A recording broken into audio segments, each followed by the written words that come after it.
I moved into this HOA-governed neighborhood in North Carolina about 6 months ago. Quiet place, decent-sized yards, lots of retirees with a love for lawn ornaments in passive-aggressive Facebook groups. I bought the house mostly to get away from the noise of the city and stretch my legs a bit. What I didn't plan for was stretching my patience. Now, a little context. I'm semi-retired, still consult here and there. But for the last 30 years, I built up a company that designs and supplies high-end residential mailboxes. Custom ones, the kind that don't look like a shoebox on a stick. You'd be amazed how much people will pay for a tasteful cast iron finish and a nameplate with the right serif font. Anyway, I designed a one-of-a-kind prototype mailbox for my new house. Not for market, just for me. It's sleek, all black with brass detailing, and it's built to last through a North Carolina thunderstorm and maybe even a small car accident. I installed it myself the first week I moved in, and within 48 hours, the first letter arrived. Dear resident, your mailbox is not compliant with HOA Design Guidelines Section 4.2.1, which states all mailboxes must be uniform in color, light gray, height between 40 to 45 inches, and style, approved model 12A. Please correct this violation within 7 business days or face a daily fine of $25. Signed, Karen D., HOA President. Now, at first, I thought it was just a misunderstanding. Maybe they didn't know who I was, and frankly, I liked it that way. So I sent a polite email to clarify. This mailbox is custom, on my own property, doesn't obstruct anything, and meets USPS delivery standards. I even included the exact specifications. 3 days later, I came home to find a bright orange violation sticker slapped on my front door. Not the mailbox, my front door. Like I was running a drug lab out of the place. Next thing I know, my mailbox is the talk of the community Facebook group. Photos, polls. Someone even ran a poll titled, "Should this monstrosity be allowed to stand?" Final results, 83%, no, 11%, yes, 6%. What's a mailbox? That's when I realized this wasn't about rules, it was about power. Karen didn't care about mailbox guidelines. She cared about everyone falling in line. Her line. Her HOA design standards were just another tool in her ever-expanding control kit, right between mandatory lawn edging and curtain color approval forms. So when I showed up to the monthly HOA meeting to defend my mailbox, I expected maybe a few rolled eyes. What I got instead was a full-scale public shaming. Karen stood at the front like she was auditioning for the next season of Survivor Suburbia, waving a binder of violation notices. This resident has ignored repeated requests to comply with HOA mailbox guidelines. In accordance with Article 9, Subsection 3, the HOA board has voted to remove the non-compliant mailbox at the resident's expense. And just like that, they voted. 2 days later, my mailbox was gone. Dug up, hauled off, and replaced with one of their approved gray monstrosities that looks like a toaster on a pole. They thought that was the end of it. But here's what Karen didn't know. That same week, my company received an automatic purchase order, routine quarterly restock for 200 units of that exact gray toaster mailbox for this HOA. And I approved it, personally. Let's just say I had some adjustments in mind before that shipment went out. I didn't get mad, I got creative. See, most people think revenge means fire and fury. But in a well-groomed, HOA-regulated suburb, the real chaos comes quietly, wrapped in cardboard, delivered by FedEx, and assembled with an Allen wrench and a growing sense of regret. Let me explain. After they ripped out my mailbox and replaced it with HOA standard Model 12A, the mailbox equivalent of boiled chicken, I got a notification from my operations team. A quarterly fulfillment order had just gone through. 200 units of the same model, all slated for my new neighborhood. All paid up front by the HOA's annual budget, and all of them waiting on my sign-off before shipment. Now, I could have canceled the order, sure, but that wouldn't teach them anything. No, what they needed wasn't less mailboxes. What they needed was a very particular kind of mailbox, one that followed the letter of their law, but broke its spirit in all the right places. So I made some tweaks. Special edition HOA 12A, I called it. Same dimensions, same light gray color. But let's just say I left a few surprises in the details. The flag? Now a middle finger, tastefully shaped, subtle from a distance, but clear enough up close. The door hinge? Off-centered, so it squeaked with a groan like a haunted dollhouse. And the metal? Let's just say it wasn't quite rust-proof. I gave it a nice matte coating that looked perfect, until the rain hit. Then it streaked like mascara on prom night. I didn't violate a single clause in the HOA design specs. They wanted Model 12A. They got it, all 200 of them. And within a week, complaints started rolling in like clockwork. It started with whispers. Someone posted on the neighborhood Facebook group, "Is anyone else's mailbox weeping rust stains onto the sidewalk?" Another replied, "My flag looks like a weird finger. Is that normal? It's making my grandkids ask questions." By week 2, things got louder. Mailboxes were tilting. Screws were loosening. The paint was bubbling in the sun. And Karen? Oh, Karen was in full spin mode. She issued a statement in the HOA newsletter. Due to unforeseen manufacturer issues, we are experiencing slight design anomalies with our current mailbox supplier. We are investigating alternative solutions. Alternative solutions? Lady, you're locked into a 3-year contract with me, and it gets better. One of the residents, a guy named Frank, who I'd nodded to a few times during garbage day, recognized the flag design. Turns out his son's a graphic designer. Sent me a message. "Hey man, did you make these flags on purpose? Because if so, that's legendary." I just replied with a winky face. Now here's the thing about HOA communities. People might play along in public, but you'd be surprised how many of them are secretly fed up with the nonsense. I started getting quiet nods at the mailbox. A thumbs up from the mail carrier. A lady down the street baked me banana bread and just said thanks. Even the UPS guy said, "Whatever you did to their mailboxes, chef's kiss." Then came the kicker. A surprise knock at my door. It was Greg. Mid-60s, ex-Marine, Vietnam vet, keeps his lawn trimmed like a putting green. Karen's biggest supporter on the HOA board. He looked around before speaking. "You designed these things, didn't you?" I shrugged. "I design a lot of things." He nodded slowly. "They've been driving Karen nuts. She's calling emergency meetings every other night, screaming about infiltration and mailbox sabotage. I told her she's paranoid, but between you and me," he leaned in, "it's the funniest damn thing I've seen in 10 years. That's when I realized the tide was turning. Karen had power, but it was brittle, performative. And once the cracks started to show, people weren't rushing to patch them up. Naturally, Karen didn't take any of this lying down. She called for an emergency HOA vote to break the contract with my company, claiming the mailboxes were malfunctioning and offensive. Problem is, she didn't read the fine print. Clause 14.3 of the HOA procurement contract clearly states, "Design modifications approved at time of order cannot be grounds for refund or cancellation once units are installed, unless found in violation of federal USPS standards." And guess what? Every mailbox, squeaky or not, met those federal standards. So when she tried to hold the vote, I sent my company's legal rep, a delightfully smug young lawyer named Dean, to the meeting with copies of the contract, a compliance certificate, and a slideshow titled "Karen's Mailbox Meltdown, a Case Study in Overreach." Dean reported that halfway through his presentation, Karen left the room, red-faced, fuming, quiet, and this time no one followed her out.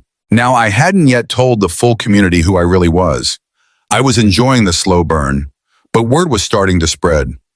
Someone posted in the Facebook group, "Just found out our mailbox supplier is the same guy Karen fined last month for creative mailbox expression. Anyone else think that's poetic justice?" Another replied, "Wait, is that true? If so, I owe that man a beer." Then came the message from Karen herself, a formal email. "Mr. Redacted, we request that you cease any future shipments to our community and provide a list of alternative mailbox vendors." I replied with one sentence. "Karen, your HOA approved a contract with my company and your board signed off on the design specs. I suggest you read the documents you so love to enforce." No response. Remember that HOA newsletter where Karen proudly posed next to the hole where my custom mailbox used to be? Yeah. That photo made it into our company blog under the title, "Client of the Month, When HOA Presidents Take Matters and Mailboxes into Their Own Hands." We didn't name her directly, of course, but let's just say it went mildly viral in a few HOA forums. By the time the next HOA meeting rolled around, Karen didn't show up. Rumor had it she was taking a break from her presidential duties. Funny how that works. Some people retreat when they lose. Karen, oh no, she regroups. And when she regrouped, she came back swinging with spreadsheets. After the great mailbox debacle, I figured Karen would slink into the HOA shadows for a while. Maybe knit, maybe scream into a pillow. Instead, she did what any self-righteous suburban dictator would do when cornered. She weaponized the budget. Yep. Karen's next move wasn't with bylaws or newsletters, it was with decimal points. A few weeks after the HOA meeting, where her grand cancellation attempt went down in flames, the board announced a new initiative in the neighborhood newsletter. As part of our commitment to transparency and fiscal responsibility, the HOA will be conducting a thorough audit of vendor relationships and past board expenditures. Translation: Karen wanted revenge, and she was hoping to find it somewhere in QuickBooks. Now here's where things get interesting, because I knew two things. One, I had nothing to hide. Two, Karen almost certainly didn't. See, I did my homework. Before I ever signed that contract with the HOA, I had my legal guy dig through their public filings and old meeting minutes. And there, buried in a PDF from 3 years ago, was a quiet little entry. Reimbursement to board president, outdoor event supplies, $3,247.61. No receipts, no breakdown, just that line item. And guess what? That event never happened. So while Karen thought she was coming after me with calculators and clipboards, I was already several chess moves ahead, waiting for the audit to circle back to her. Karen might have been focused on financial vengeance, but the neighborhood? They had other concerns. The mailboxes were still causing chaos. One homeowner swore their mailbox howled during wind gusts. Another claimed his flag flipped people off when the mailman walked by. Not entirely untrue. A third wrote to the board, suggesting we return to Stone Age methods and use pigeons. To be fair, the issues were mostly cosmetic. But to Karen's pride, they were catastrophic. People were laughing at her. And nothing infuriated Karen more than laughter she didn't orchestrate. So she doubled down. Karen began enforcing rules that hadn't seen daylight since the Nixon administration. No inflatable holiday decorations over 4 feet. Sorry, Rudolph. And driveways must be power washed quarterly. Quarterly? Trash bins must be stored behind the fence, not beside it. Suddenly, violation notices were flying out faster than Amazon Prime packages. I got hit with 3 in 1 week. 1, grass too dense at the edges. What does that even mean? 2, unapproved bird feeder. 3, mailbox tone visually disruptive to community aesthetic mailbox tone. I didn't know steel had feelings. But here's the beautiful part. With every petty warning Karen issued, people began to wake up. And not just the quiet nodders from before, but folks who used to back her up. Frank, the ex-Marine, went off in a board meeting. I didn't serve 2 tours to be told my hummingbird feeder violates some paragraph Karen found in a 3-ring binder. Linda from the garden club staged a mini protest, complete with lawn chairs and protest signs. Her favorite read, "Free the mailboxes." Even the Facebook group turned against her, and you know it's bad when suburban Facebook turns on its own. 2 months into the audit, the results were announced. Let me paint you a picture. It's the monthly HOA meeting. Folding chairs, lukewarm coffee, the faint smell of cinnamon Febreze and tension. Karen sitting at the front, lips tight, flanked by the remaining loyalists, now down to 2 retirees and a guy who only shows up for the donuts. Then Greg, the HOA treasurer, stands up. Now remember, Greg used to be Karen's guy, her rubber stamp vote on everything. But something had changed. Maybe the mailbox squeaks got to him. Maybe the bird feeder warning finally pushed him over the edge. Whatever it was, Greg had flipped. He clears his throat. Upon review of the HOA's expenditures over the past 5 years, we found several irregular reimbursements, including over $9,800 in undocumented community event supplies, vendor overcharges, and personal purchases from home decor websites. He pauses. Dead silence. All linked to board president Karen D. Karen's face? Frozen. You could have chilled a Bud Light on her forehead. She sputtered something about consulting services and decorative cohesion. Greg didn't flinch. Per Section 11 of the HOA bylaws, misuse of community funds is grounds for immediate removal pending a 2/3 vote. Hands went up like it was bingo night. Karen didn't even stay for the final count. She stood, straightened her cardigan, and walked out. No eye contact, no farewell. Just one last huff, and gone. The following weeks felt like someone had lifted a heavy quilt of passive-aggressive tension off the entire neighborhood. Notices stopped. Lawn flamingos reappeared. Someone even organized a block party with real receipts. As for the mailboxes, I offered to replace them for free. A new line, the Liberty series. Durable, rust-proof, flag neutral, no middle fingers, no squeaks, just clean, classic design. Almost every household signed up. Even Frank, especially Frank. Word has it she moved to a Karen-free community across town.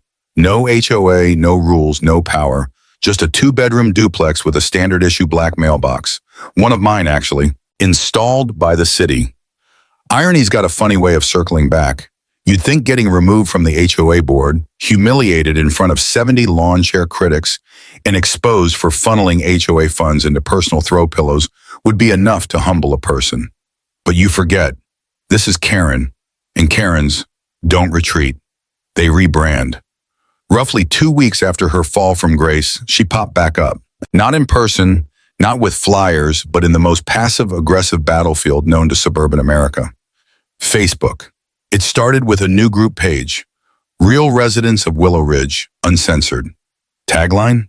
For those who are tired of rule breakers and mailbox vandals ruining our peaceful community.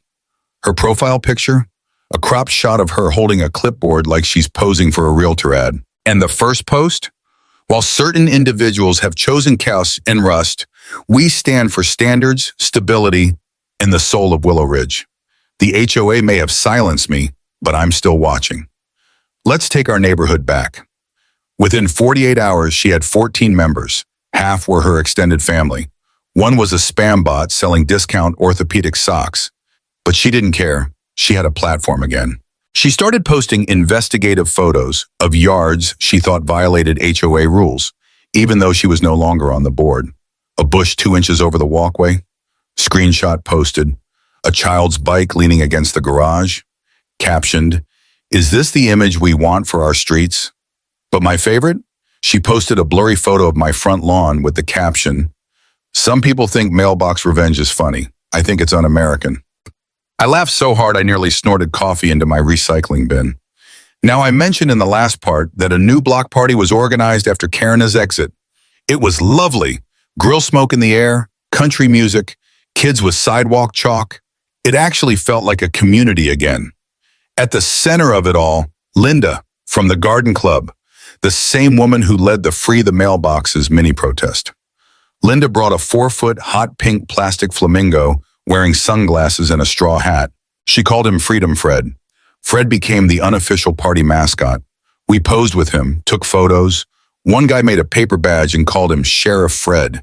It was stupid and glorious. The next morning, Fred was gone. In his place, a note scrawled in red Sharpie on poster board, "Tacky breeds tacky.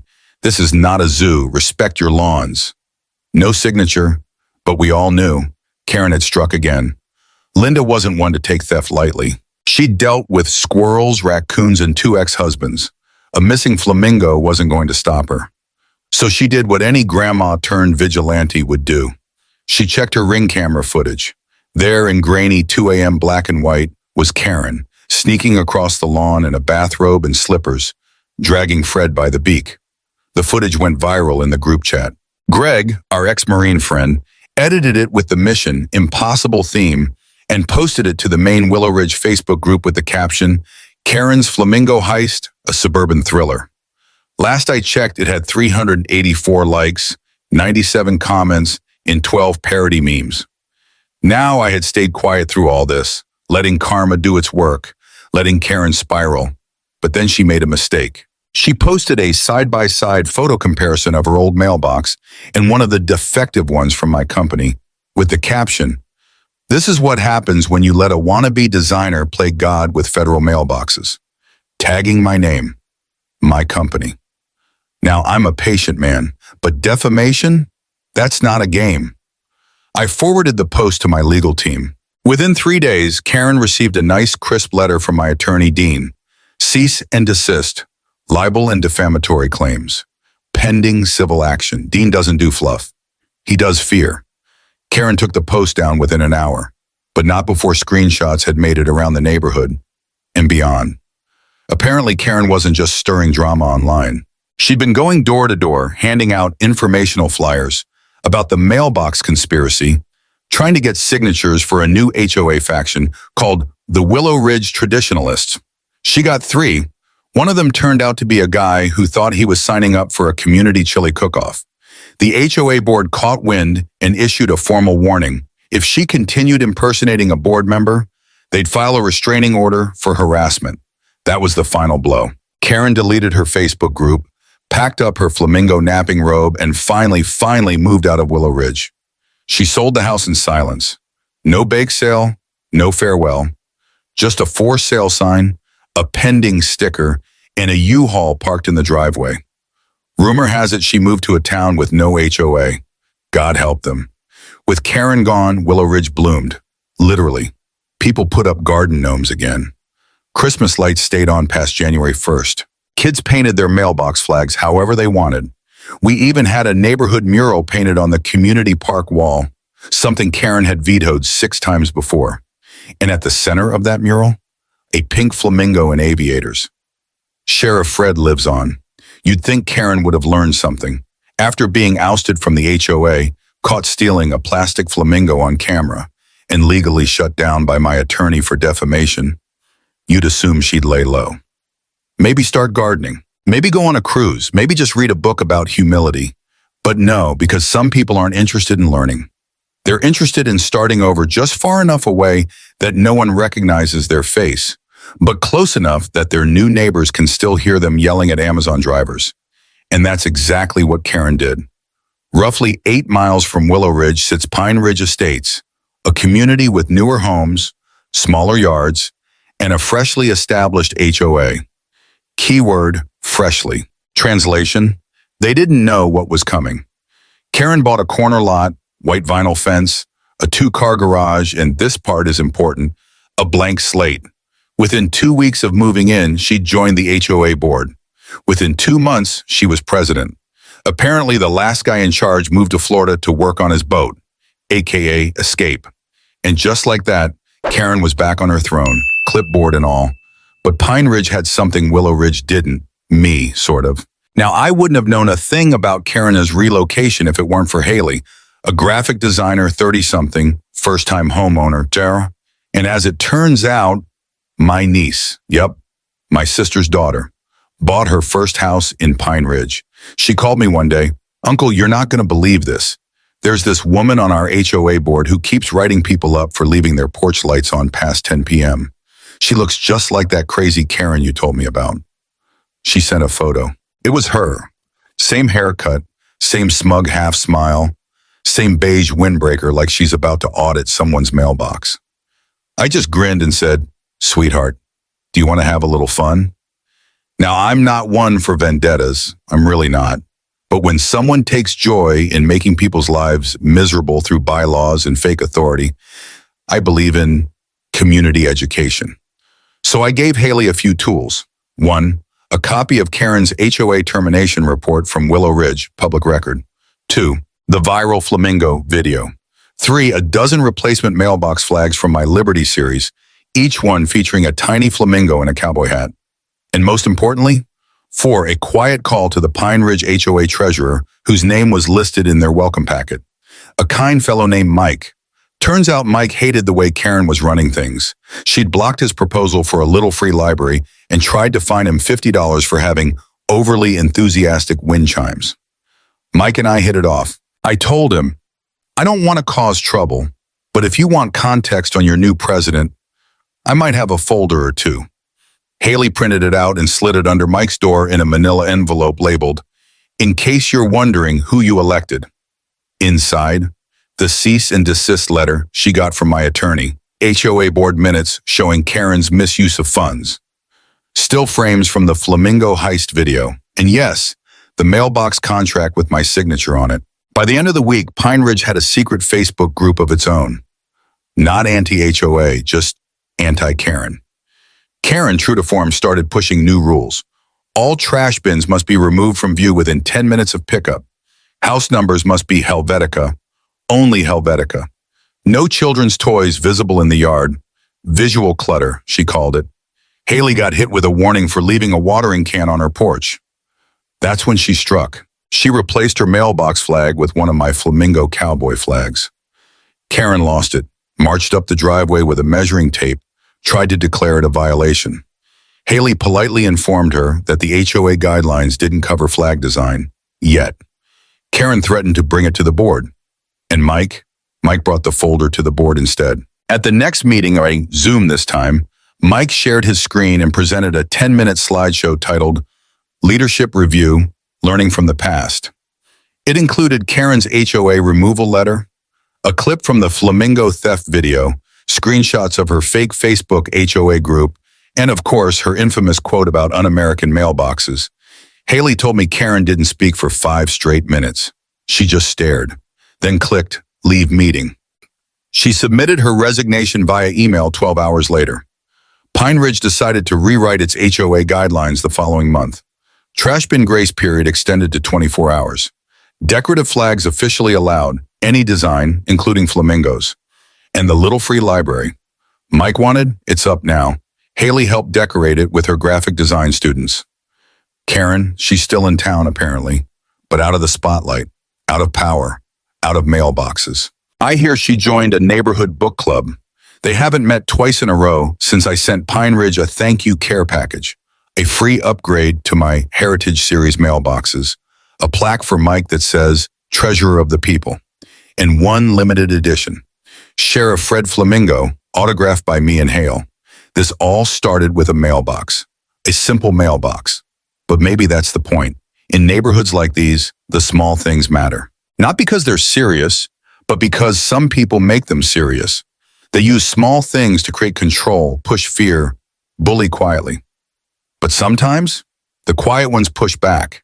And when they do, they push harder with contracts, cameras, community, and just the right amount of cowboy flamingo flair.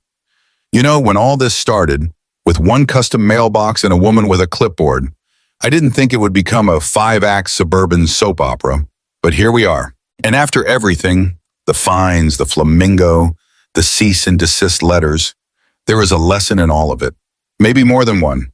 So if you're a board member, a homeowner, or someone who's ever been told your welcome mat was too whimsical, lean in for a second, because this part's for you. Karen loved the rule book, but she never read the room. You can have all the bylaws in the world, but if you treat people like criminals for growing tomatoes in their front yard or choosing the wrong shade of beige, eventually they'll push back. Sometimes with lawsuits, sometimes with lawn flamingos, but always with community. Because real leadership isn't about enforcement, it's about trust. Karen didn't just lose because she was unkind. She lost because she was sloppy. She didn't read the vendor contract. She didn't read the legal warning. She barely read the HOA bylaws she clung to like scripture. In the world of HOAs, details matter, words matter, and if you're going to throw the rule book at someone, you better make sure you're not standing in violation of it yourself. The biggest irony?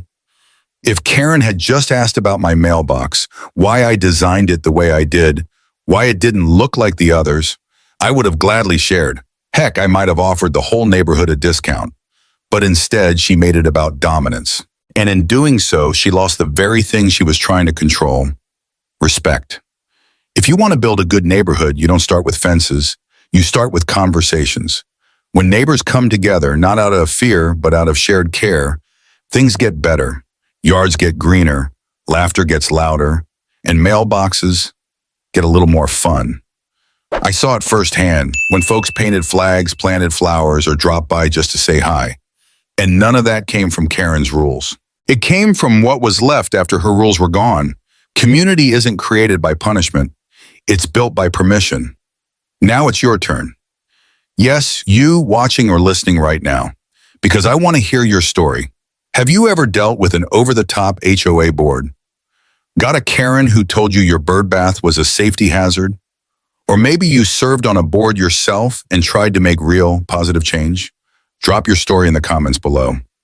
Seriously, I read every single one. Let's turn this video into a town square where folks can laugh, vent, and maybe even learn from each other. And hey, if you've got a story so wild it makes my mailbox saga look tame, let me know. It just might be featured in the next episode. Like this story, help me keep telling them. If you got a laugh, a nod, or a memory from your own neighborhood while watching this series, hit that like button. Subscribe for more HOA tales, neighborhood justice, and a few unexpected flamingos. And share this with that friend who just moved into an HOA and has no idea what's coming. They'll thank you later.